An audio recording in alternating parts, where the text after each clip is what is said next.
Hello, everybody, and welcome back to Talking About Birds, the only podcast that, like Adam Wainwright, should call it quits.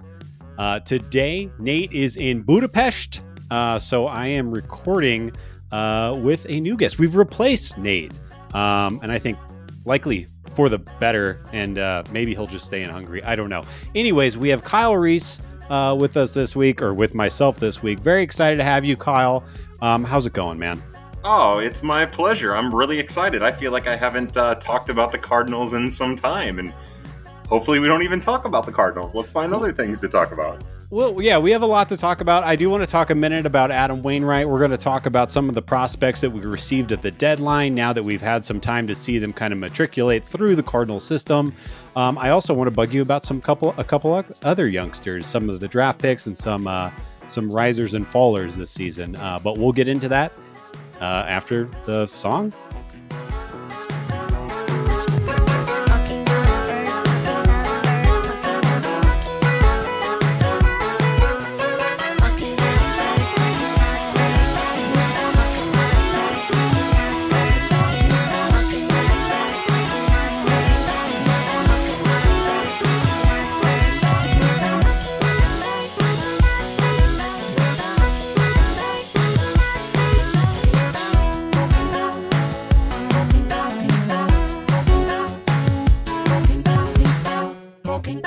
Kyle, how's your season been? We're almost done. I think we have 6 or 7 games remaining. How's life? How are you? How have you been? What's up? I never considered myself an emotional fan exactly. We all have our emotional moments, bad calls, get the better of you, regardless of how, in the moment you try to be or how you try to approach every game. But like, this has been an emotional roller coaster of a year. Yeah. I find that most of the time I can't think analytically. Not to, when we talk about analytics in baseball, it's a whole thing, but I just mean like being able to be objective and analytical instead of emotionally reactive. This is the hardest job I've ever done, like internally for that. And that actually, for me, has spread into the minor leagues. I don't know if it's just like feeling betrayed by the professional product, but my interest in the minors kind of dwindled throughout the year, and it picked up and then would dwindle and then picked up and then would dwindle. But yeah, I'm ashamed to say that I was not as strong of a fan as I always assumed I was based on my viewing habits and my ancillary tendencies to the Cardinals. What about you? How are you holding up? Yeah, well, we do a weekly show which forces us to be kind of keyed in, right? And it's hard not to like arrive the emotional wave of week to week. Now, I would say on a normal year, I watch like and I'm no hyperbole, probably close to 130, 140 Cardinals games.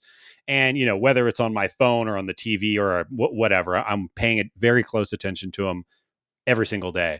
That has just not been the case. And I think after those first 2 months, or maybe even 3 full months, where they just kept finding new and interesting ways to lose, ways which I had never conceived of. Yeah. It took that plus all the tumultuous nature of Ali Marmol and John Mozeliak fighting the fans and their own roster. It was deflating to say the least. And I guess I want to ask you, because we haven't really talked about this. How are you kind of grading? And we'll talk about Mosaic more later, but how are you grading Ali Marmol on his 2023 performance? Like holistically, I'm talking about first day of spring training to we're sitting here today on Tuesday in September and recording. I think I've become so dismissive of it that Yeah. I don't know what to think. I know that I'm just like most people, where I feel like I want to hold everyone responsible. Yeah. My emotions have been trampled on, my expectations were destroyed, and I'm looking at everybody and saying this person was responsible. This person's responsible. Now, uh, as a manager, especially because of the sloppy play, I definitely think that something was missing, and I'm not sure if it was a Right. rah rah. Go on. Right. No, I'm fully agreeing with you. There's a key to a piece of the puzzle is missing. Yeah, and I just think that there is a certain level of responsibility that he has to take one way or the other. Now, again, I understand that I have an emotional bent here, that I do want him to be held responsible. I don't necessarily mean it means be fired. I don't know exactly what that means. He's not going to get an extension. If they would have had a successful year, he would have gotten an extension, and he's not going to have that. Yeah. He doesn't have that safety net, which is going to make next year interesting in part because of that. But I guess my thought is I don't want my own emotions to push that. I don't want my own emotions to be like, hey, he did a terrible job. He was miserable because there were moments throughout the year, and again, this is sorting through the best of the worst, where they did play well. They'd go on runs. Now, most of that was because the offense went in fuego, and you can't stop that offense when it goes in fuego. But we've also seen that when the players put in the extra time, whether it be Alec Burleson, who has struggled out in the outfield, and but Jordan Walker, when the players themselves put in the extra time to get as good as they can, uh, the defense isn't as much of an issue. So I don't know if that's a coaching accountability thing. I don't know what that Yeah. is. I think that there is a certain drive that this team didn't necessarily have from the get go that other Cardinal teams have had. And I know the Cardinals point to spring training and it being a little dysfunctional because of how many players were at the World Baseball Classic, and they exaggerate that number because they include their minor leaguers who were never going to make a major league debut, and that drives me nuts. But Yeah, it was maybe, like 17 or 18 all told, right? Yeah. yeah, 18, but like 12 who made them. Right. So it's still a big number, but it's inflated and it's something that they can use. So, anyways, I just think that's something that was missing from this team, and it's other than the pitching, which is a front office issue and a performance issue. Um, I am inclined to blame the manager and his coaching staff for that. So Yeah. take that for whatever it is. What about you?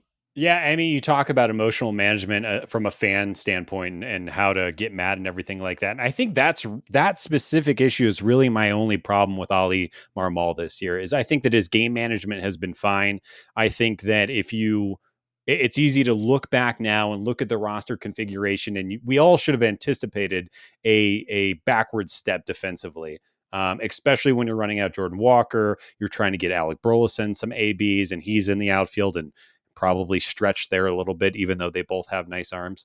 But my problem has really just been Ali Marmal. It's either getting mad at players, getting mad at reporters for asking questions.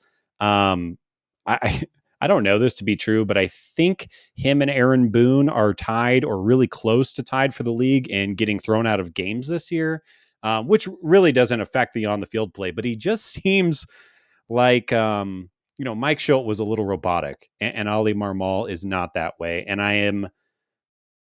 I guess I would want my boss to be consistent every day. And if your boss is not consistent emotionally, kind of what you're talking about, I think it's hard to know what you're being held accountable for. Is he going to blast me to the media? Did I do a good job?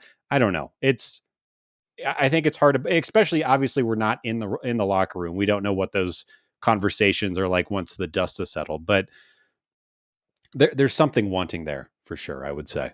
Yeah, we know we want to push the narrative a little bit as fans that the Tyler O'Neill situation might have been the catalyst for all of the struggle or what we perceive to be drama.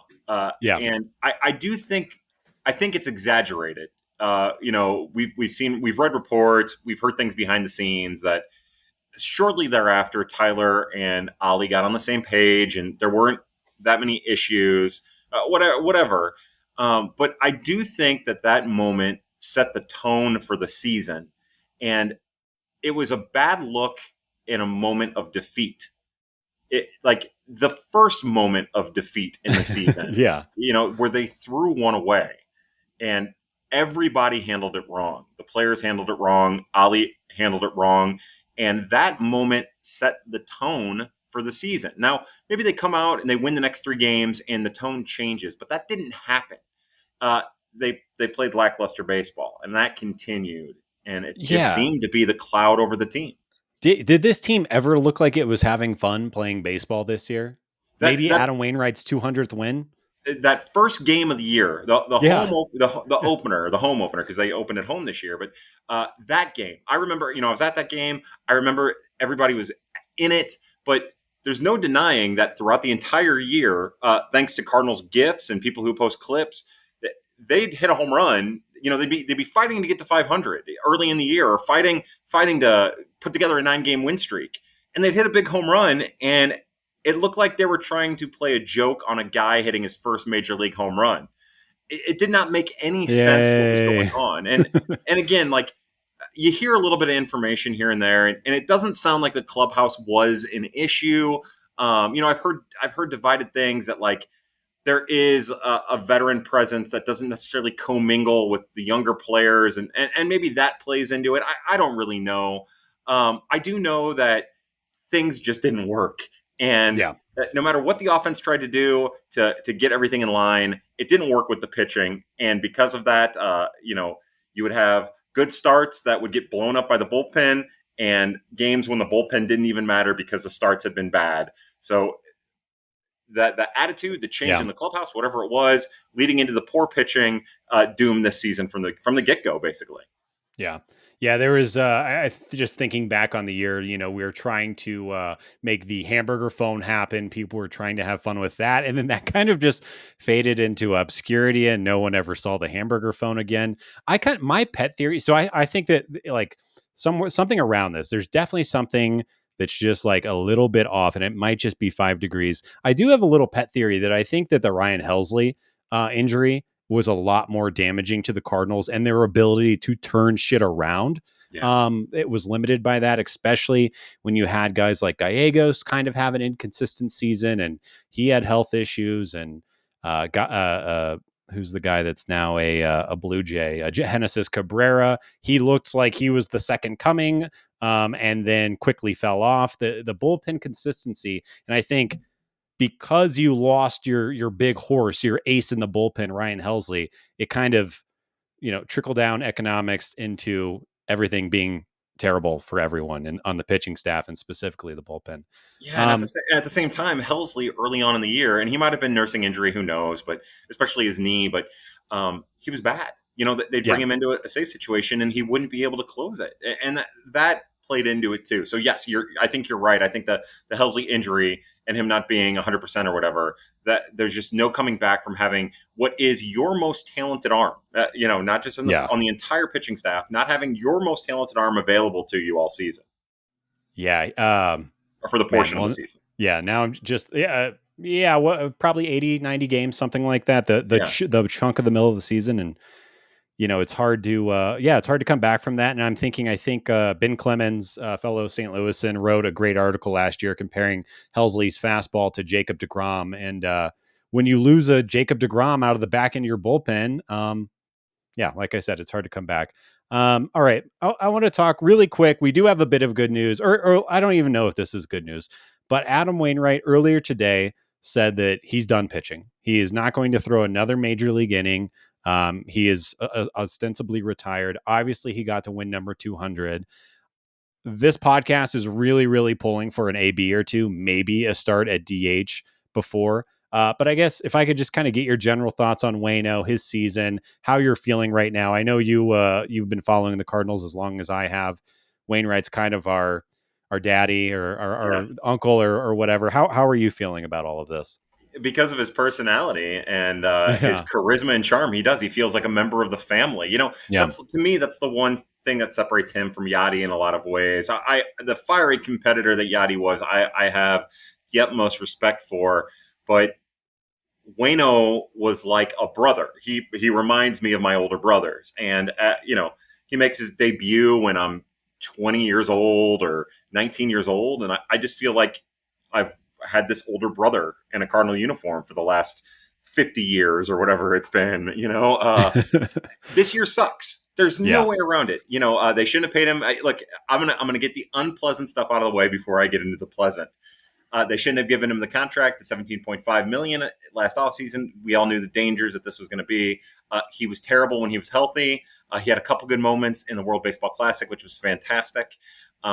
It was as miserable of a season to say goodbye as we have ever seen. It was one of the worst pitching performances ever. So I do sympathize with the fans who want to, like, hang him out to dry. I get that. but who cares is really what I feel. I'm glad that it happened in the year that didn't matter, you know, Yeah. because it would have been brutal if they were their normal, struggling to get to 500 at the All Star break, struggling to get to 500 at the trade deadline, because that's basically what they've been for the last 4 or 5 years. And then they get the August push that turns into a September, a little middling in September that ends up being a playoff berth in the wild card era. But if they would have been that team that was still relying on Adam Wainwright to provide good innings and he wasn't, it would have been miserable. It would have been divisive more so than it's been. And it would have felt like you were putting your favorite horse out to pasture. That's Yeah. exactly what it would have Well, felt like. I wonder, let's say the Cardinals did work out this year. Is Adam Wainwright doing tune-up starts in AAA in between big league stints to try to figure it out? Is he getting injections sooner? Is he not pitching? Is he just being a cheerleader on the bench? So it is. I think you're right in the sense that this was the perfect season to do that.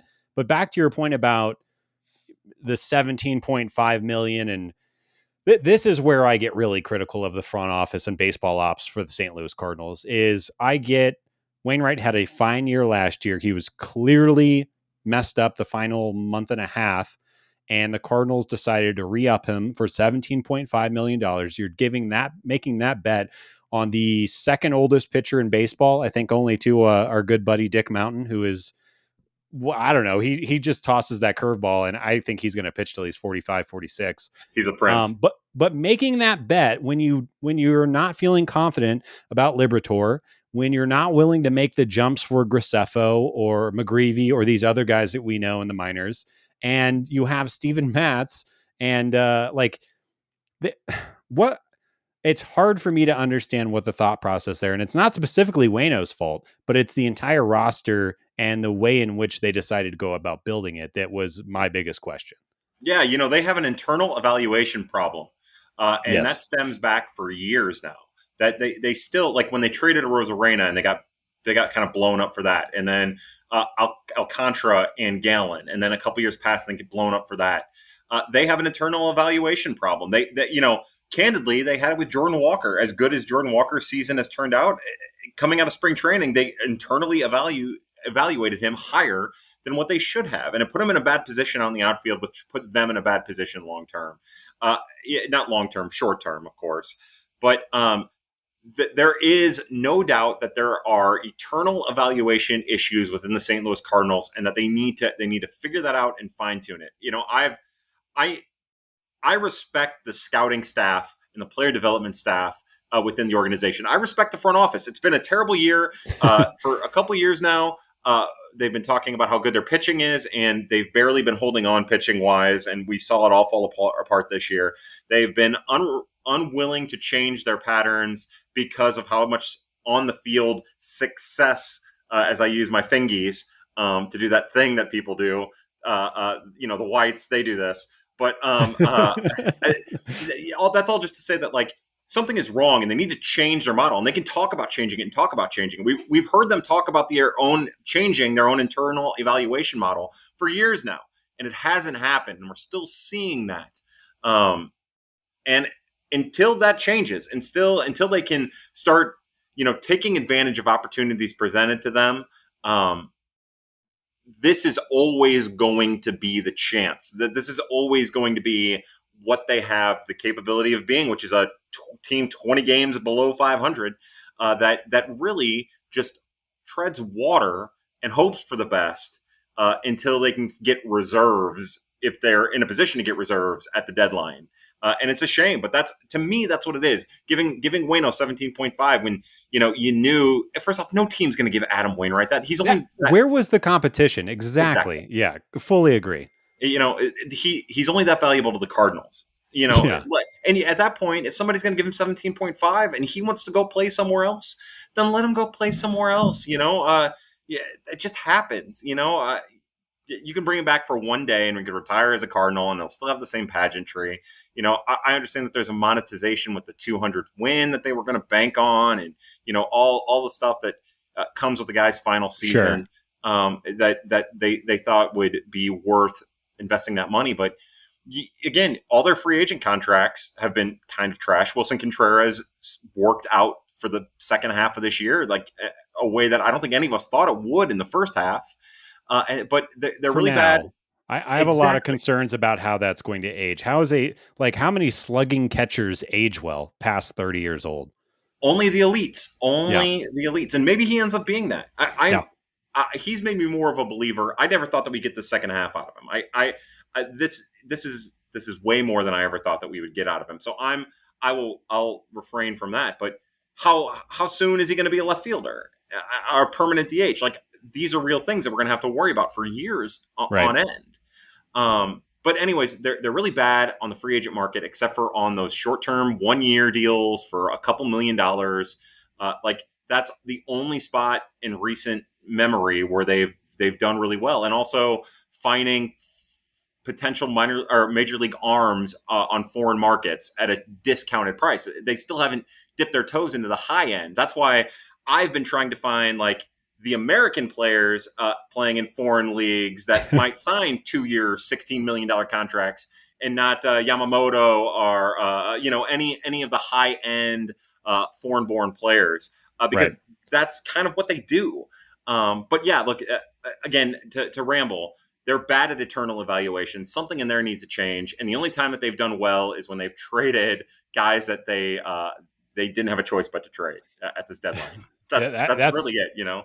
and that's a whole other topic that we should talk about at some point. But yeah, I think that the Cardinals did a fine job. They traded the guys who they had to trade. They did not extend themselves one iota, and they sat where they sat. And I think, just to put the button on this, like, I think the money is a good thing to complain about with the Adam Wainwright, because it is 17.5 million, and you could go get 4 Wade Mileys for that. But the Cardinals made that internal evaluation that he's our guy. Maybe ticket sales and pageantry and record sales for Adam Wainwright's budding country career were all tied into this. Maybe the DeWitts are getting back end points on the Spotify transactions or whatever.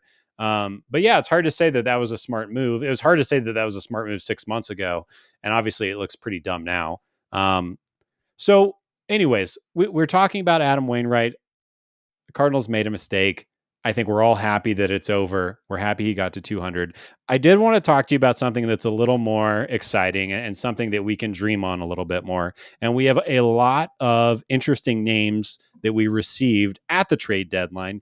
Now, again, I want to reiterate my feelings on this. Is I actually think the Cardinals did a fantastic job in the talent that they acquired, but I believed that they should have extended themselves and given up a little bit more control to get a little bit more higher end players in return. I'm curious your thoughts on that in general. I buy heavily into Takoa Roby. Yeah. In some of the circles I travel, that seemed like a coup for the Yes. Cardinals to get him. Um, I definitely sympathize with what you're saying. For me, I know how tough it is to capitalize on those rentals, especially rental arms. So for me, like Robersa, like How do you say that? Is that it's Sem Sem Robersa, Robersa? Okay. and yeah, Kloffenstein. Like, I guess as I regroup to try to like adjust, like Kloffenstein is more of a Woodford type. Like, Yeah. he's like a weird amalgam of Lance Lynn and Jacob Woodford, because we call him Jacob now. And again, but where like all of his stuff is kind of average, and he kind of pitches in a weird way, but it definitely all comes from like the same point and moves just a little different. So he's got like a cutter and a slider that move just a little bit different, and a fastball and a sinker that kind of move just a little bit different, and a curveball in there that moves just a little bit different. And it's enough to keep AAA hitters off balance, but as it stands right now, it's probably not going to succeed to a high level at the majors. Now, they could tinker with him. He's a big boy, and he throws like 88, 90, 91. There has to be more velocity in there. And if he can And get to more velocity. I'd say, like, I will always be critical of the Cardinals' development process of pitching, but they seem to find velocity in a lot of guys. And like you said, he well over 6 feet. He's like 6'7", six He's six, like something like that. 7'10", I think. Yeah. And no, but he Yao is. Ming. Yeah, it is Yao Ming. As a matter of fact, they signed him out of China. He might No, be good. so he's going to be fascinating to find. I, I don't think it's the Cardinals' mo, and maybe I'll take a step back. The Cardinals do whatever they can to help and aid a pitcher's development. They don't necessarily take they don't take the steering wheel. They help out where they can. That's why you find that all of these pitchers that have had success or have gained velocity usually do it away from the Cardinals. Graceffo did it all while he was at Villanova. And then Sure. he built on that on his own in the offseason. Same thing with Matthew Liberatore. When Liberatore is really dealing, it really doesn't have anything to do with the Cardinals. It's just him internally. And it goes down the line. When Pete Hansen gets a little bit more velocity, that's something that he has inside of him. This is all happening outside of the Cardinals. The Cardinals aren't really doing anything. It's just as the studies have shown, as pitchers enter major league organizations, they gain more velocity, probably because they're taking it a little bit more seriously. They're probably lifting weights. They're starting to realize their dream, that they're investing more in themselves.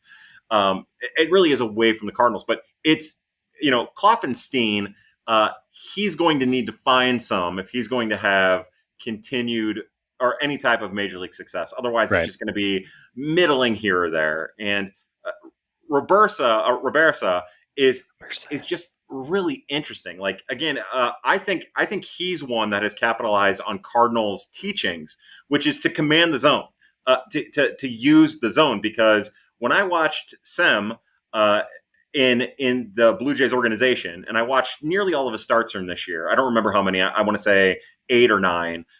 He would do what they used to call pussyfooting around the strike zone. I really just wanted to use that word. I don't even know if I used Great it right. word. Yeah. No, you did. Yeah. Around the strike zone, and he was more attacking. And he wasn't at first when he entered the organization at AAA. He was a little too cute with the zone and Yeah. working, but he got on attack mode. And if he's going to be on attack mode and his velocity is going to be in 93, like, he is substantially better of a prospect than Michael McGreevy is. And I've always been the low man on Michael McGreevy, so take that for what that is. But that's a major league arm. I don't know to what extent, but there's a major league potential in there. It's just the one guy, and Thomas Sajacy aside, the one guy who could be the difference is Tekoa Roby, because Yeah. Roby is a monster. Like, again, I watched the circles that I travel in, they love him. But then I went back after the trade and I watched every single start that was available to me. And it's just like he has to do a little tweaking to a third pitch against righties, because as good as his fastball is, righties jump it sometimes, especially if he's lower in the zone or mid zone. He probably needs to find one more pitch, maybe a cutter, to go, and also command his changeup a little bit better, because he doesn't really have a great feel for his changeup. It's coming along, but it's not there.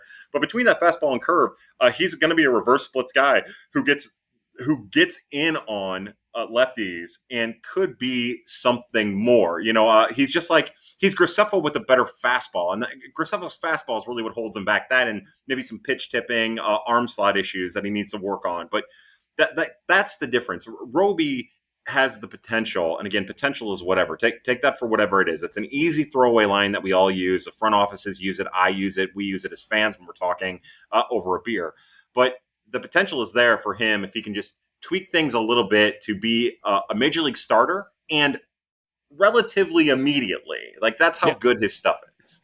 And I've watched some of it, and it seems like he kind of has the modern setup as far as pitch mix. The high fastball that seems to not have a ton of movement on it. The little bit that I have seen, and the breaking ball seems fairly devastating. I think we were kind of comparing him to a right-handed Matthew Liberatore, but with a little more swing and miss stuff. He's a little undersized. But would you bet money on him affecting, like, Mozeliak is talking about, we need 3 pitchers going into next year. Do you think Roby is kind of earmarked as one of those 3 pitchers? Is he that well seasoned? No. Maybe come August. Yeah. But no, they shouldn't use any of their available options. I love Zach Thompson with my entire heart, and I hate the way Dakota Hudson pitches, and maybe even Breeze. I'm not sure. I'm still trying to figure that part out of it. Um, yeah, but so I I don't think might they should. just hate Dakota Hudson at this point. He's driving me insane. Like, I want them to put him in the bullpen Yes. just so that I can find a reason to like him, because I hate the way he pitches. Like, I heard not to, like, I won't say the person, but there's a local pundit who's on the radio on a morning show on the 101 station who's been around forever and who's highly respected, who just says Dakota Hudson gets wins. Everybody's Sure. so invested in the analytics that Dakota Hudson gets wins. And I don't know what to say to that. I don't know how to talk to somebody, again, who doesn't like, I don't know what to say to that other than to say, I pity you. But you know what? You're right. You're right. The team wins when Dakota Hudson pitches, even though he throws 96 pitches in 5 innings and lets up 5 runs and only strikes out a guy and gets 3 swing and misses. Yeah. So you're right. You're right. Even though he puts 12 base runners on in 5 innings, you're right. I can't argue that. Even if you're someone who's allergic to the advanced analytics or going on a baseball savant or anything like that, the more a pitcher gets hit hard, the worse. You can just say that. And Dakota Hudson, I think he's like bottom 10% in the league as far as giving up hard contact. I mean, he just gets his ass beat every time he goes out there. Thank God he has such a high ground ball rate, and that sinker is a legitimate pitch. At least it seems like it. But when you know it's coming and then you let it leak into the center of the plate, he has some crazy number, like I think 25% of his fly balls. I'm pulling this out of my ass right now, but Yeah, I think 25% of the fly balls that he gives up go over the wall, which not is bad. like unbelievable. But okay, so we talked about Roby. I'm interested. Kloffenstein. I like a big guy. I like a big boy. So that's something that we can dream on. We've seen a lot of Drew Rom, and I will tell you, I don't like the way that you're talking about Dakota Hudson. I feel about Drew Rom. It I want him to be good because he doesn't have like a God gifted arm. He seems to have decent location, A tier beard, but Oh yeah, obviously God we've yeah. seen it. It's just not working for him. No, he's not good. Uh, I Yeah, hate to be that way, but and maybe there's some development there that he still hasn't got to. But look, that was not a hard pitcher for the Orioles to give up. right. But he is exactly what the Cardinals needed in that moment, and maybe he finds some velocity and can pitch out of a bullpen or be a spot starter that saves you an inning here and there, 4 or 5 or 6 innings here and there throughout the course of a season. But he is exactly what he is. He's depth. The Cardinals made a late season promotion of Pete Hansen, who I love, a fun guy. But that's basically what Pete Hansen is too. Pete Hansen went from Palm Beach to AAA, got 1 inning during the weekend. Like there's a decent breaking pitch there and deception with his fastball that allows his fastball to play up. But it doesn't matter against Major League talent because Major Right. League talent is Major League talent. And sure, he might be able to sneak in 1 out of every 5 starts as a productive start, or 2 out of every 5 starts as a productive start. But that's all it's going to be. He's going to get torched 2 out of every 5 starts too, and not Yeah. just beat. He's going to get torched. And like I said, I don't know what the adjustment is with him. I watched early in the year. I watched Memphis just beat the living hell out of him when he was part of the Orioles organization, and nothing about that was impressive. When he was in the minors for the Cardinals, and he was striking people out with his fastball up in the zone, didn't make any sense to me. But he is, in a way, a very valuable depth piece for a team that needs as much pitching as possible. Yeah. And I guess that's what it comes down to. Maybe it's just quantity over quality. But yeah, I think maybe if loogies were still a thing like 10 years ago, he would have been a valuable baseball player, but it's hard to see him fitting in to this team. One other pitcher I want to talk about before we get to a couple of position players is Zach Showalter. Now, this kind of seems like the throw in of all throw ins in that trade, maybe even more so than Drew Rom, but the kid seems to have big arm talent. I think he's a nephew of he is a famous Showalter, so he's got baseball blood in him. Take that for whatever it's worth. Any thoughts? Is this guy? Is he a bullpen piece? Is he going to affect the major league roster at any point? Well, he's got to get healthy. That's Yeah, shortly after the Cardinals acquired him, and he made his organizational debut at Palm Beach for the Cardinals. He went on the IL with an arm thing, and a combo of things happened here for me. I stopped asking, so I didn't get like an answer on exactly what it is, and then I stopped looking. So a little fault on my part for not doing my due diligence. So yeah, he's got to get healthy, but if he's healthy and he's pitching from that weird ass angle of his and it's all explosive the way it's capable of being explosive, then yeah, absolutely. Like there is major league potential there. But just like with Juan Bin Cho, the outfield prospect, just like with um, Edwin Nunez last year to a lesser extent, like there's a lot of development that needs to happen for him to get there. And that comes with innings. So he needs those two things to really Yeah. play in his court. I am team Juan Bincho. I want that to Yeah. work out. I want him to be a power hitting right fielder and a cute dog and everything. Yeah. All right. So you kind of already talked about him, but Sagassi and Prieto. Now these to me are like the most cardinal acquisitions of all time. I'm looking at Sagassi as kind of, well, I mean, he's kind of a utility knife. And then he comes to the Cardinals. He's already having a solid season with the Rangers. He just starts hitting and hitting and hitting for power. And, again, I want to defer to you. You watch a lot more minor league baseball than me, but the bat speed looks legit. The defense seems fine.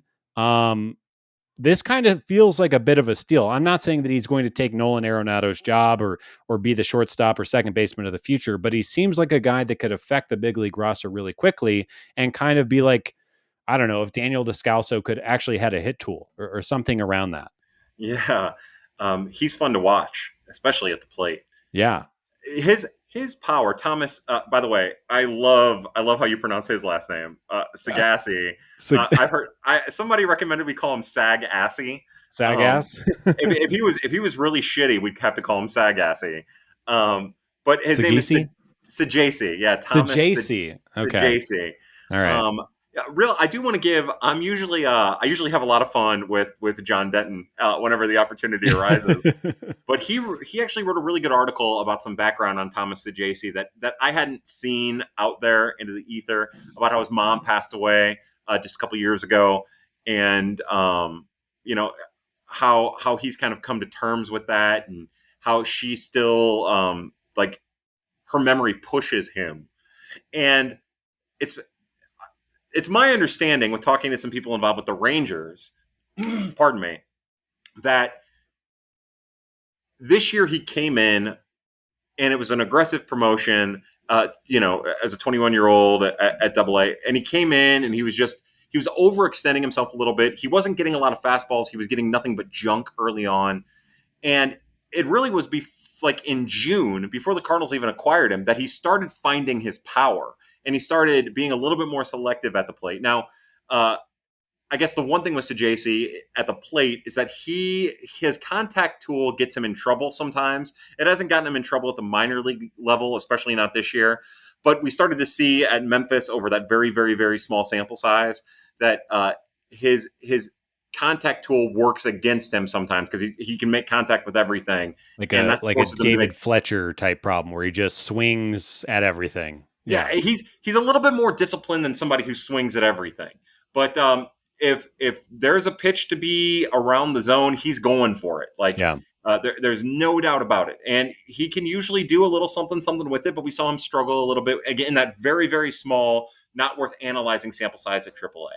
So that'll be his major adjustment. If he can be a little bit better and making in zone swing decisions, then you'll have something there, something more than just what we've seen out of Alec Burleson. Because in a lot of ways, Sajasi reminds me of Alec Burleson at the plate. Now, again, I know the Cardinal fans will jump on that and they'll eat that alive. And I love that guy's hitting profile. I think he may have had the most unlucky season of any Cardinals player this year. I think that I'm on breakout watch for Alec Burleson next year.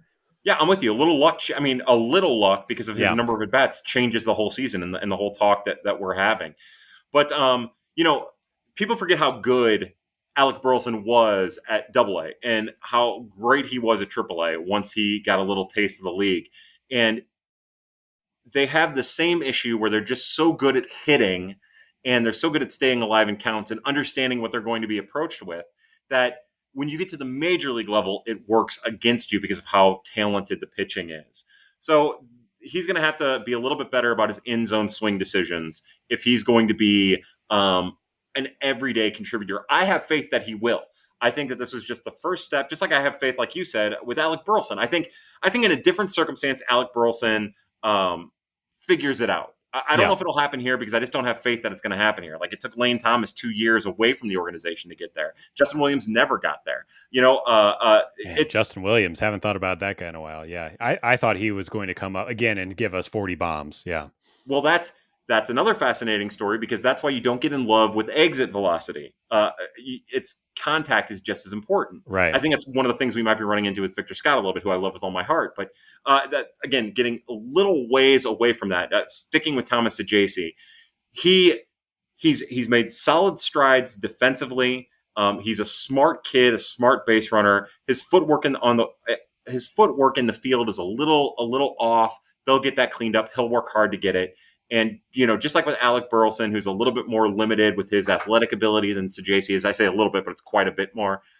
It's just a matter of figuring out that fine tuning, the balance to make it all work at the major league level. But yeah, Yeah. look, that he's going to make a major league debut. Like you can't take that away from him. There's a major league debut in there, and how he decides to command the strike zone as a hitter will make the difference in between what level of success he has at the major league level. Yeah, and I think that's very exciting. Also, he's only 21 years old. He's already had a little bit of like a cup of coffee essentially in AAA. And, who knows what 22, 23. Man, on the Burleson thing, I want him to be a good major leaguer so bad. I wish that there was a little more athleticism in it. I wish that he could kind of use his arm in the outfield a little bit more because I think that there's a really good baseball player in there. But obviously he's an athlete. He's talented, but when he's like rounding the bases or making a deep run in the outfield, he just doesn't look the part. Something looks off. I want that to be fixed somehow, but I'm not sure if it will be. Yeah, Um, and one other player, and then we'll go to a quick commercial break. Cesar Prieto. So I feel like this guy hasn't really gotten much fanfare, but I'd like to hear your thoughts. This is kind of the final piece of the little trading deadline that the Cardinals had. I'll be honest. I don't know what to make of Cesar Prieto. He does one of two things at the plate. He either lines the ball directly over the second baseman's head, but in front of the right fielder, or gets it for a single.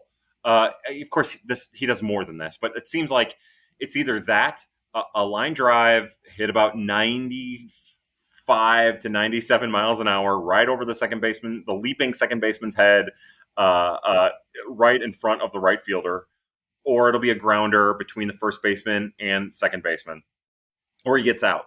Yeah. He runs into power every once in a while, but the power he has is weird because it's all about his swing, like his swing trajectory.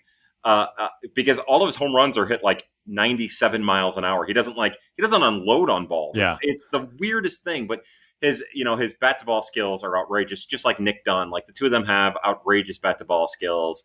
Noah Medlinger is another utility player at AA who has outrageous bat to ball skills. It's just, again, same thing with Prieto as Sajaci. If you can make contact with everything, it can get you in trouble sometimes. And Prieto is one of those guys who swings at so much. I mean, even more than Sajaci does. Sajaci's vulnerable, not as vulnerable as he was, but on fading changeups away from him and curveballs dropping, not sliders, not like your typical righty that struggles with the slider out. It's that depth curve or that depth slider that's more of a drop pitch. That's what he struggles with more than anything. With Prieto, it's more heat up, especially heat up and out. Now he can use the opposite field and uses it pretty well, but it's just like that's going to be one of those when he makes his major league debut. You're really going to need luck on your side, in my opinion, without that power for it to really work out. Or he's just going to continue to find that little zone right there and rake for hits, and it won't make any sense. But the difference is, while Prieto's a little bit older, I think he's 24 now. 24, yeah. Yeah. The issue is his defense is not nearly as reliable as Sajaci's. I would call him a little bit more of a liability in the field as currently constructed. I don't think he is a liability, but I don't think right now he's the kind of player that the Cardinals, a team that lost this year because of mistakes, lost frequently because of mistakes out in the field.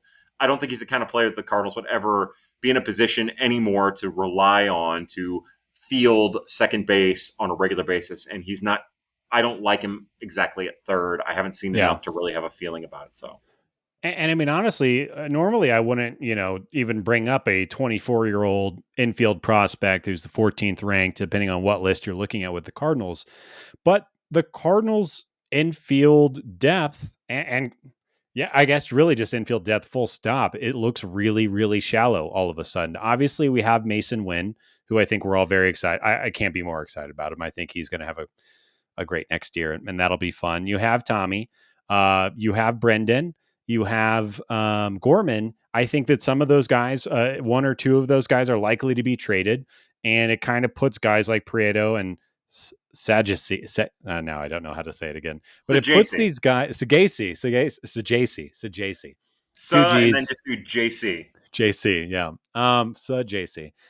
I kind of I have this little worry in the back of my head that these guys are going to be more important next year or the year after than maybe ideally you would want to, and that Cesar Prieto is going to have 200 at bats in 2024 or something like that is feels likely to happen right now. Yeah, I'm with you. I think that's the 200 at bat number is perfect because they don't really have anybody outside of Edman and Wynn that you feel comfortable playing shortstop. Even if you talk about like some of the names I brought up, Noah Medlinger, more of a second baseman who can play third, who the Cardinals have put out in the outfield just to get as many reps as possible. Prieto, second baseman, a little bit of third. Nick Dunn, a second baseman, an average at best at second base, who they've tried to get reps at third, he just doesn't take to the position. The mechanics of Yeah. throwing from third in particular really get the better of him. They do not have a real major league, other than Jose Fermin, a really major league viable shortstop backup. I think Brendan Donovan would be fine there. We saw that he's decent enough to hold the fort down for 15 days if you had to, but like that is the issue. That's where Thomas Saggese. Now, I wish they would have sent Saggese to the Arizona Fall League instead of Jeremy Rivas. They've got a love fascination with Jeremy Rivas that I don't understand, but he's a good kid who kind of, he's just like, he's a coach's kid. So he's not a coach's kid, but he has that like mentality about him. Yeah. So they're in love with him. They can't get beyond it. But I wish they would have sent him and just tell them every rep he gets is at short. He played short at Springfield a little bit, played short at Memphis a little bit, because I believe Thomas Saggese is athletic enough to play short at the level that Paul DeJong did. I think that Texas undersold his defensive athleticism, period. Although he's kind of slow. He's got like a little Matt Carpenter thing about him when Matt Carpenter was like 24, where he was quick enough, but then it Yeah. I mean, degraded pretty quick. So Paul DeJong never has been a speeder, but even yeah, this year was a excellent defensive shortstop. yeah. So I think with the right skill, with the right coaching, which the Cardinals have, doesn't get any better than Jose Oquendo. Yeah. With the right coaching, I do think Thomas Saggese could be not Paul DeJong, because Paul DeJong was a Fielding Bible Award winner, and Right. that's unrealistic. But he could be an average-ish defensive shortstop. So yeah, like that's the area. That's why trading Tommy Edman is really tough, and hoping that Mason Wynn takes the next step is a hope. The Cardinals lineup as currently constructed is very hard to part with pieces because of some of the depth issues they have at any position other than second base. Depth issues, and nobody's been healthy this year. Mm-hmm.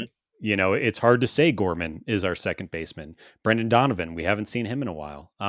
And not to mention having to utilize Tommy Edman in center field because our center fielder has heel surgery. It's one Yeah. thing after another. All right, real quick, I'm going to break. We'll break for ad, and then we'll talk a little bit more about some other youngsters, upcoming series, and some league news. Thank you, everyone, for listening. I'd like to remind you that this show is listener supported on Patreon. If you have a couple bucks to give us, we would greatly appreciate that. So we are no longer losing money making this show. All you are very supported. And at our first tier, you get in our Discord server, the Bird Scored. Come join us and hang out there. Get off Twitter or X and all that shit, and come chat with us. You can follow us on Twitter at Talk About Birds. We're on Instagram at Talking About Birds. You can email us questions or concerns to talkaboutbirds@gmail.com. Maybe ask Nate where he is, how's hungry, what's going on there. We're on Spotify. Check us out there if you prefer to listen. We have a TikTok. I love TikTok. I'm so good at it. Love love putting our faces on there and getting criticized by people. And if all that's too much, you can just simply go to talkingaboutbirds.com. Thank you very much. Kyle, anything that you would like to shout out or promote? No, no. Support these guys. Come on now. Come Yeah, on. support us. Follow Kyle at Kyler416. Birds on the Black, all that good stuff. If you're listening to this show and you don't know who Kyle is, then you're the way that you interact with baseball Twitter is very strange, and I don't know how to help you there. But I'm sure you know him, and thanks for I, listening. I will say that if you've listened to the last 50 minutes of this and you're still listening, you're made a mistake. But I Yeah. apologize.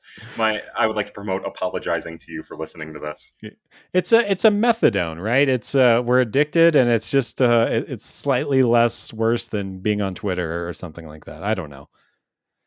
All right. Well, there's a couple other young guys that I wanted to talk to you about that were not involved in trades.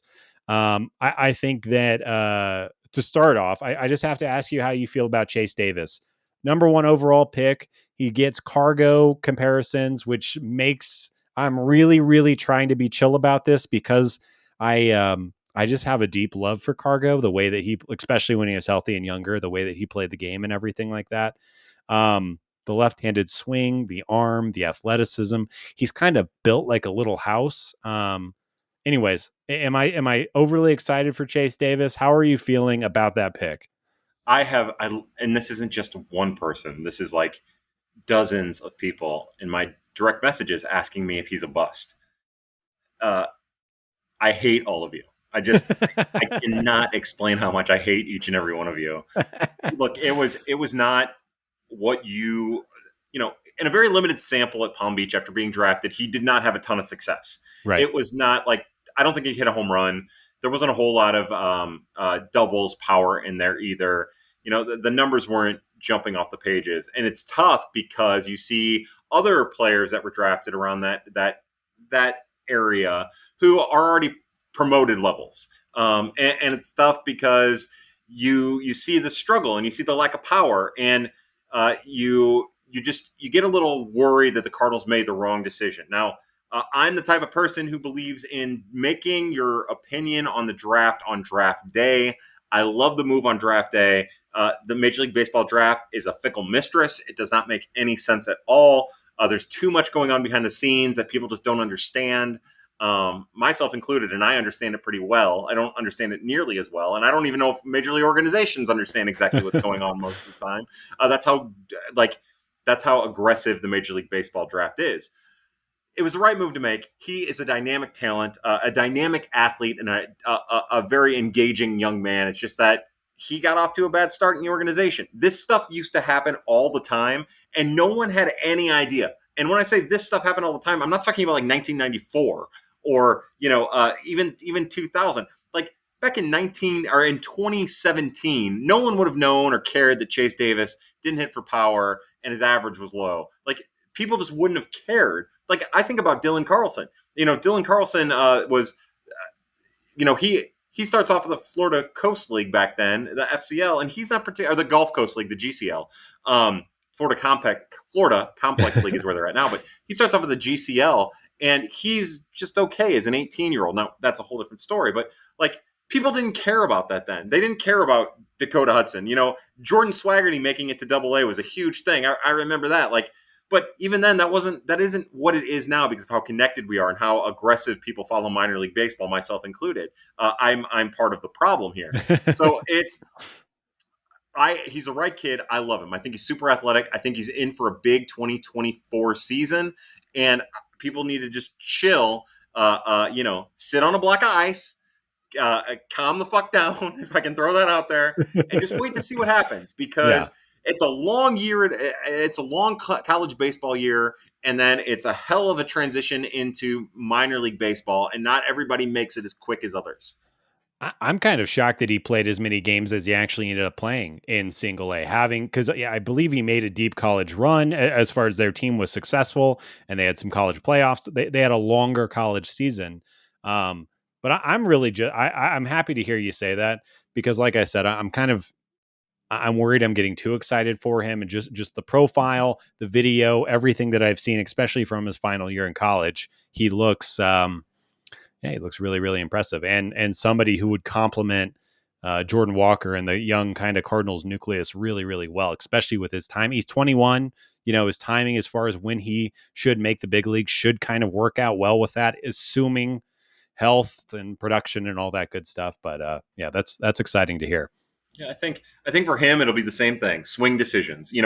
Right. His last year in college, he got his swing decisions figured out, and especially those first couple weeks in Palm Beach, he was just you could tell he was on his heels. He was a little too aggressive while also on his heels, which is a hell of a combination to be at the plate.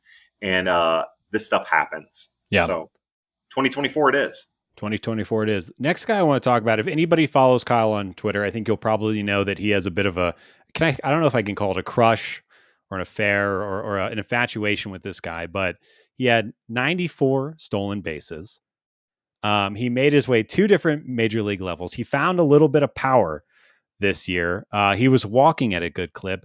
Victor Scott II, obviously he's not a perfect prospect made in a lab or anything like that, but I kind of just want to give you the floor to kind of gush about Victor Scott and your thoughts and what his future is looking like right now. Well, I feel the same way about Victor Scott that I felt about Mason Wynn all of these years. There are certain players. I mean, we'll take the baseball out of it. There are certain people that just have a charisma and energy about them. Jeffrey Dahmer will say, no, Jesus. I was just, anyways. Victor Scott is Special Jeffrey Dahmer. people that you like. Yeah. People who you watch their whole careers and. But he's just a charismatic young man. Everybody loves him. He has friends throughout baseball. He is just like, he's a great person. Yeah. And he's also a dynamic athlete. We've seen him do things in center field that I'm like 95% sure there isn't another center fielder in the organization, major leagues or minors, that could do, because of his speed and his arm and his reads. Those reads, he gets himself into trouble because of how fast he is. Sometimes he'll overplay a baseball and it gets better of him, but those things are becoming more and more rare. But he is so unique in the way that he does things. Now, a little background about me. I don't give a shit about stolen bases. Again, if at any point you would like for me to stop cussing, I will gladly will. But I don't care about stolen bases. Well, it's a kind of funny, and I'm going to totally derail this really quickly, because it is funny when we're looking at like the value of a stolen base is, I think for the average fan, is vastly overrated because of how often those people get out, even if you're highly successful. But the added run probability added is so tiny that I think, even you look at Ronald Acuna Jr.'s season, and he is, don't get me wrong, he's doing amazing things this year. No, I'm not taking away from that at all. But the stolen bases aren't really helping the team that much. They're probably wearing him down, and he's gotten thrown out quite a bit too. I think his MVP candidacy would be even more booned had he not had all those stolen bases. So you're preaching to the choir. I'll just say that. But even as somebody, and this, I only use that as a pretense or as an introduction to say that even as somebody who doesn't not care, yeah. like it's exciting. He is something special. Yeah. Now, there are some things that I'm anxious to see how they develop. He hits the ball hard and his exit velocities are good. But like, it's not there yet. There needs to be, in order to be a contributing major leaguer on a regular basis. Now, his defense might get him there, right? But you need to be able to find an incredible balance of hitting the ball hard and where they're not, and making good swing decisions, which he does frequently.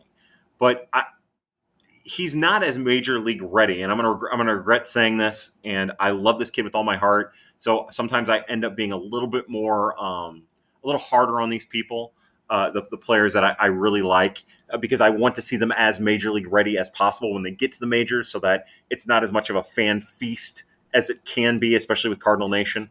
But it's like, all I'm trying to say is that he's still working out some of the kinks to become the major leaguer that he's capable of being. I've heard all kinds of people say all kinds of things about his future. I've heard everything from Gerard Dyson to Ben Revere to I've had a couple people, again, not just one person. I've had a couple people in the industry tell me that they think he could become Brett Gardner over time as he That's grows into exciting. his power, which he's going to have to grow into his power because the exit velocities are there to show that he can grow into power, and he has hit for a little bit of power here and there in the organization. It's just that those numbers always tick back for this kind of player at the major league level.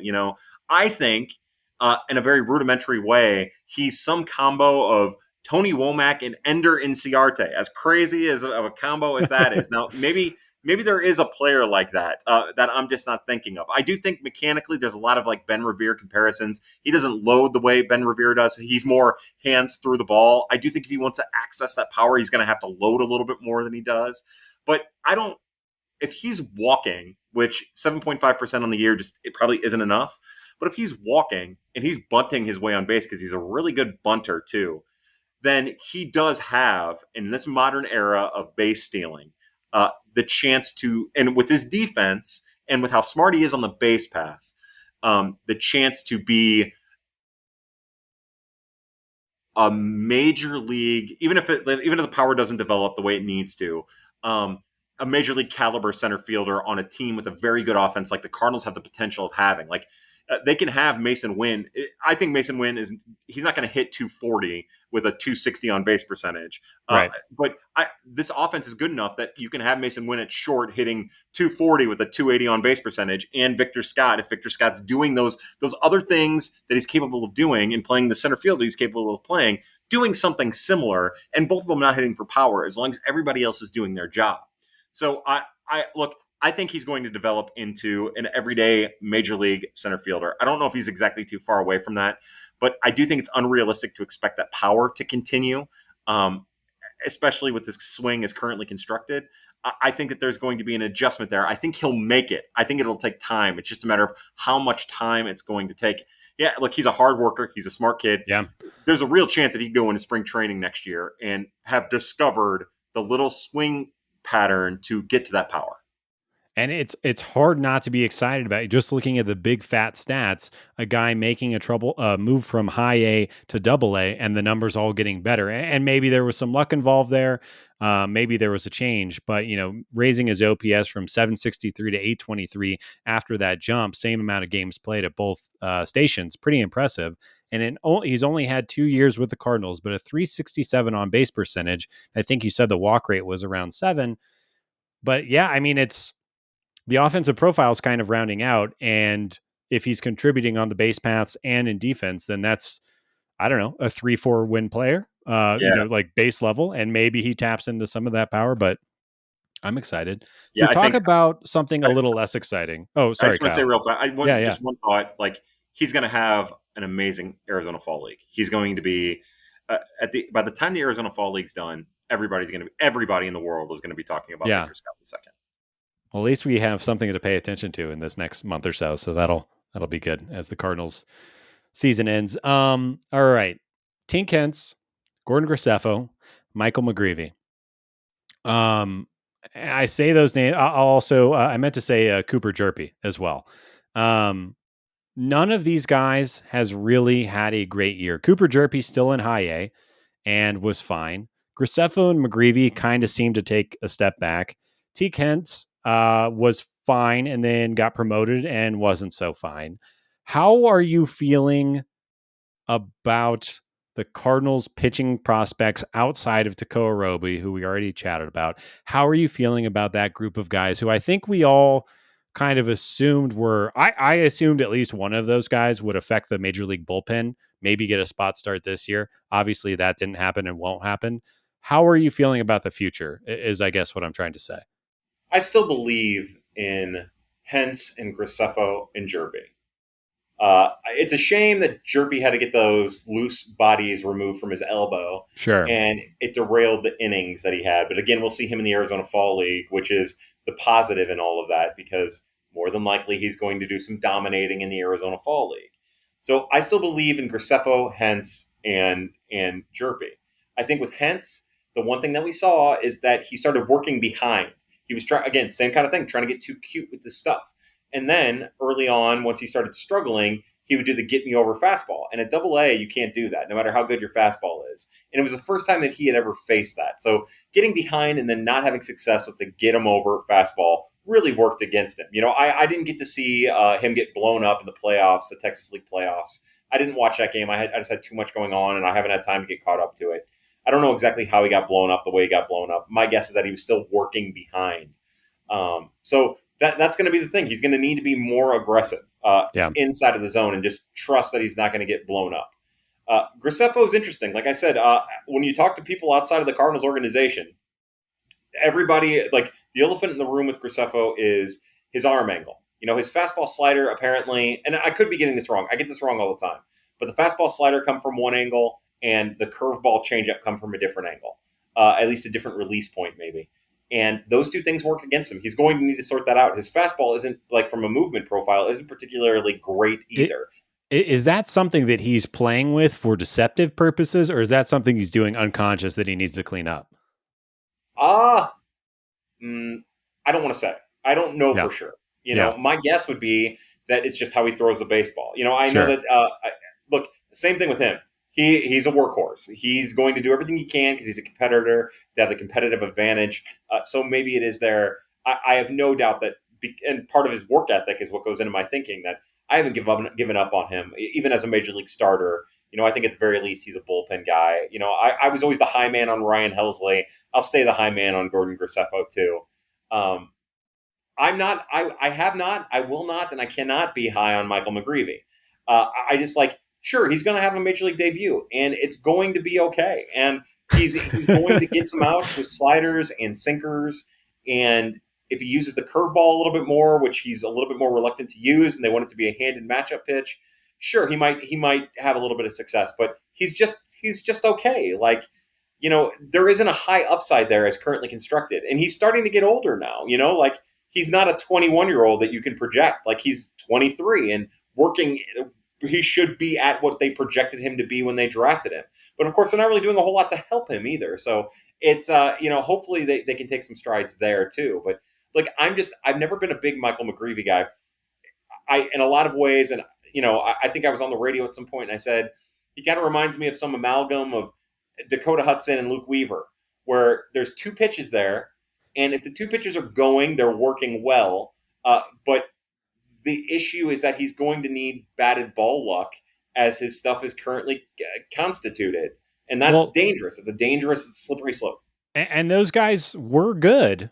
Yeah. I mean, I thought Dakota Hudson was going to be a mainstay, and I thought Luke Weaver was going to be an effective, fourth or fifth starting pitcher.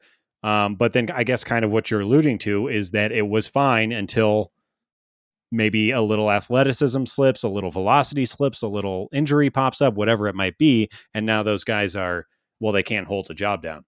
Yeah, yeah, and with him, his command is his carry tool. The thing that separates him from Dakota Hudson as a sinker slider guy mostly is the fact that he commands both pitches, and Dakota Hudson has never really shown that ability. Again, he has such downward motion on his pitches that he gets double plays and ground balls and wow, wow, wow, wow, wow, wow, wow. But with McGreevy, he commands his stuff better. So it seems a little bit more sustainable in my mind to have, you know, FIP to ERA success for McGreevy. He is going to need to work in that curveball a little bit more, but and he's worked on a four seam too to go with the sinker.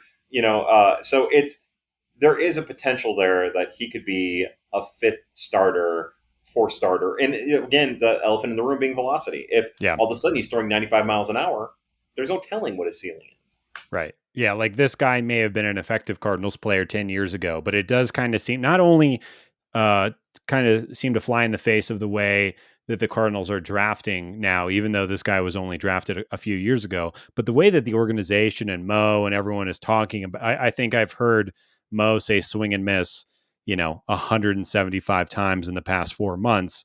I think really trying to telegraph to people like us that he gets it. They need to refocus. That's going to be the main point of emphasis going forward. Mm-hmm.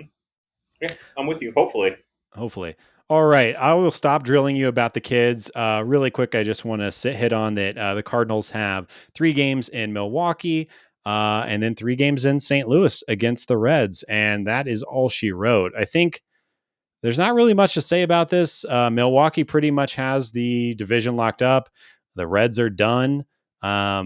We get to watch a couple of interesting players on the Red side. I find the Brewers to be unbelievably boring, where those games aren't very entertaining. Um, I guess the one thing I'll call out is like Joey Votto. This is likely Joey Votto's last trip to St. Louis. I don't know if he's going to sign somewhere next season. I kind of hope that he does. It's not going to be with the Reds. They have Encarnacion Strand, who will take over at first base, I assume. But I guess I'm kind of sad to the end of the Joey Votto in the Reds uniform, even though he's kind of kicked our asses for 2 decades. I love Joey Votto. He'd be a great DH option from the left-handed side for the St. Louis Cardinals How at fun a Corey Dickerson level of contract. and oh my god, and we're talking about how there's like kind of a lack of leadership or maybe a bridging the gap from the young to the old. How that would be a really fun little thing, and also just to piss off fans to take their franchise stalwart. Absolutely, yeah, and he's got that goofiness to him too, where I think a lot of the old school Cardinal fans would be so confused by what he's saying most of the time. He's goofy and he's thoughtful, Yeah, which I do think would make a lot of Cardinals fans I don't know, maybe angry and yeah. confused themselves. Yeah. All right. So, anyways, 2 final series of the year. And I was hoping that these would be really exciting, important series, but they're just not. All right, a couple things in league news, and then we'll close up shop. In an article with The Athletic, which if you have not had a chance to read The Athletic, Ken Rosenthal did an amazing job of breaking down why the Mets suck this year. And if you haven't had a chance to read that, I'm just saying this to everyone, go check that out. But in that, Tommy Pham, friend of the show, one of our favorites, and just all around lunatic, said he told Francisco Lindor, out of all the teams that he has played on, this is the least hardworking group of position players that I have ever played with. Just boom, shots fired. Tommy Pham, let the bodies hit the floor. Love it. I love it. Yeah, you can't beat it. I That type of brutal honesty is the why you love Tommy Pham, and it's basically everything else why you hate Tommy Pham. No, I'm I with you. I love it. I can't get enough of the Mets looking can't get enough of it. It's funny to see a payroll like that be so unproductive. bad. Um, and to put a Cardinals lens on this, it the fire that Tommy brings, I do wonder if it's hard not to think with Yadier Molina leaving that isn't a big factor. And I wonder if losing guys like that, if not having a fam type in the locker room, I don't know. It's intangibles. There's no way to put a number on it. There's no way to answer it. But I always will wonder if this season could have been different if a fam or a Yachty or somebody was there to kick them in the ass a little bit more. Yeah, I'd love to know. Boy, do I think that's a great point. Just a whole personality. I would kill to know what it's like in that clubhouse for a week. Are That's are they playing music? Are they having fun? Like, are laughs being had? Like, I don't know. yeah. It doesn't seem like it. Yeah. You again, you hear stories that it's good and copacetic and they like each other and everybody's getting along, but it doesn't seem like that. And sometimes, sometimes the fact that it doesn't seem like that says more than what it actually is. Right. And keeping with the motif of players saying the quiet part out loud, Josh Hader said last night in a post-game interview when he was asked why he wouldn't make himself available for 4 outs. He responded, "It's the situation we were at. Are we in the playoff race?" When the reporter technically responded, "Technically, yes, you are." He said, "You guys want me to do everything." Um, and this is kind of, I bring this up because I think the Padres and the Cardinals had very similar years. Teams that could have been, teams that were historically unlucky in one-run games, and teams that seem like their clubhouses just never quite set together or gelled up or whatever. But anyways, Josh Hader kind of letting everyone know he's just ready to get the big bag after this season and go make all his money. And I don't know, probably be a Yankee and cut his hair off. We'll see. Do you have any feelings about that as a fan? If that's what the Cardinals closer was saying in that Um, circumstance? I guess I would have feelings about that. Now, with our situation, it would be extremely different because Ryan Helsley has defended his short innings and said that he can throw more than that in the media several times. So there would be a whole other layer to it. Um, but yeah, I think Cardinals fans, and I think I was raised in a fan of like, you pick up the ball when you're asked to. Hmm. And if it's for 2 innings or 3 innings or whatever it is, don't hurt yourself. But if you're saving anything, what are you saving it for? This is the thing you should be saving it for. Yeah. Yeah. You set the tone, right?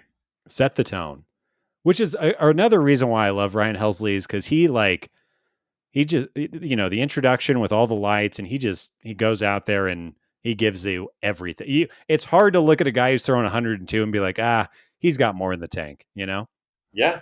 Would have been fun to have seen what that would have looked like as a starter. I am curious. We'll see. I Mm. I don't believe that the Cardinals are going to acquire three pitchers, whether it's through No. trade or free agency. So one or two of those names is going to have to come from in house. Ryan Helsley is really interesting. I know you kind of alluded to Zach Thompson earlier. I think he seems the most likely right now, just because of the success that he did have, and he's striking people out. But yeah, I don't know. I don't know what to think. I definitely agree with you. I think if they do bring in a third starter, I think it'll be in a cute way. I don't think it'll be, again, I haven't seen a full list constructed, but show me all of the Miles Michaelis's, Merrill Kelly's, Drew Verhagen's, Nick Martinez's. Like, show me those guys. Show me the list of those guys, and Yeah. I'll tell you my pick of that direction. They'll get one of those guys. They'll go in that direction. They have to. That's the only way that they can afford to do what they keep telling us they're going to do. Yeah, and I would even earlier this year we talked about Sonny Gray. I think he's probably with his performance this year, he's probably priced himself out of that. It's yeah, I don't know. Maybe there's some 32-year-old pitcher in the Korean baseball organization that the Cardinals have their eyes set on, and they'll give him a 1 year deal. But yeah, I will not believe it until they're signed and at spring training that the Cardinals are going to do what they said.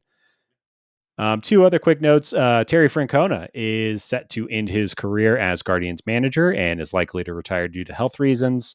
Love Tito. I kind of wish that he would have taken the job besides Matheny, but here we are.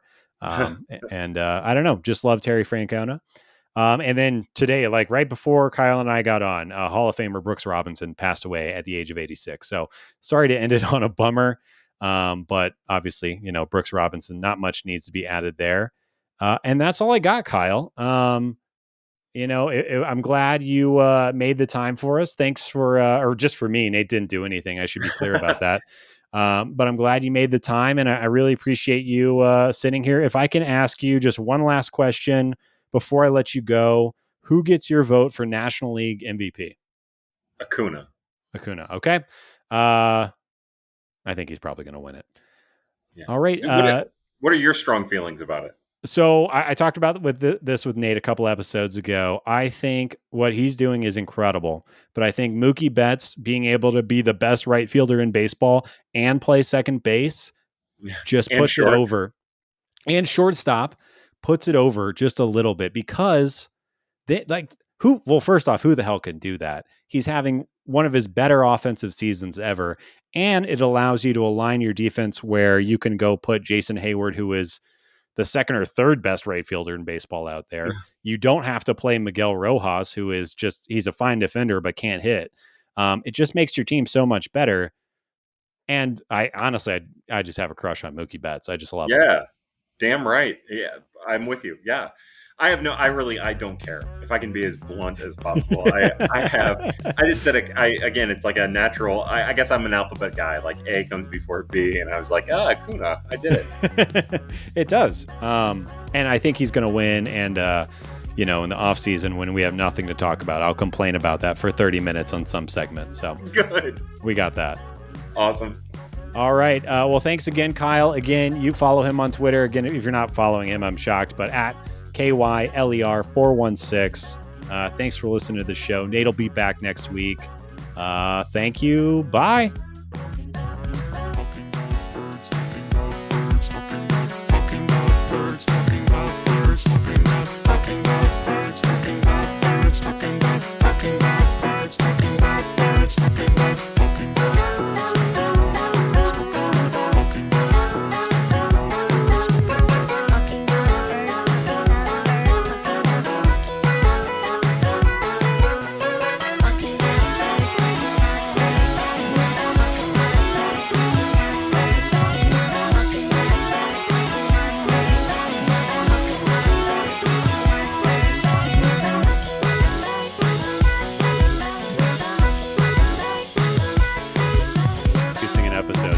Is it? there's like a 5% chance or like a 90% chance this episode never sees the light of day, but Oh. we're recording. I think it's good. And Shop Talk can attest to this. I have a way of just destroying these, so that it won't record, or my audio yeah. won't come through, or your audio won't come through. It's a me thing. It's not a you thing. I can promise you Good. that. It's my history. At least I have someone to blame. We have knock on wood. We have yet to have this is episode number 83. We have yet to have a lost episode. Oh boy. And I'll be honest, if that happens, I'm just going to record like, hey guys, we recorded with Kyle. The file got fucked up. We'll talk to you next week. But Yeah, Kyle ran through the wall like the Kool-Aid man right at the start of it. He said it was too much for him, and then we yeah. had to cut the recording.